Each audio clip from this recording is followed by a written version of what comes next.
তো আমি চলে গেছিলাম কিন্তু বাবাদের বাড়ি, আর বাবাদের বাড়ি গেছিলাম আমি রবিবার, আর রবিবারটা যেহেতু ছুটির দিন ছিল তাই গেছিলাম। রবিবার যেতেই বেজে গেছিলো আমাদের 1টা, আর সোমবারে কিন্তু 5টার দিকে আমরা বেরিয়ে এসেছি। তো বাবা মায়ের সাথে অনেক দিনের পরে দেখা হচ্ছে, এত গল্প করেছি যে মোবাইলে কোনো ক্লিপ নিতেই ভুলে গেছি, যেটা তোমাদের সাথে আমি শেয়ার করব।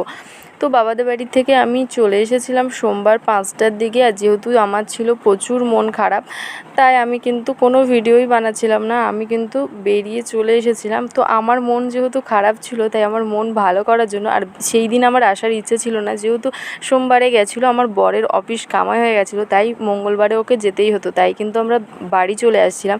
আমার মনটা খারাপ থাকার কারণে আমার বর আমাকে নিয়ে গেছিলো শপিং মলে। এখানে বলছিল তুমি তোমার মতো পছন্দ মতো একটা ড্রেস চুজ করো, যেটা তুমি নেবে সেটাই তোমাকে দেবো। কিন্তু আমি এতগুলো মন আমার ভালো ছিল না, কিন্তু এতগুলো ড্রেস দেখার পর তো আমি ভাবছিলাম কোন ড্রেসটা ছেড়ে কোন ড্রেসটা নেব।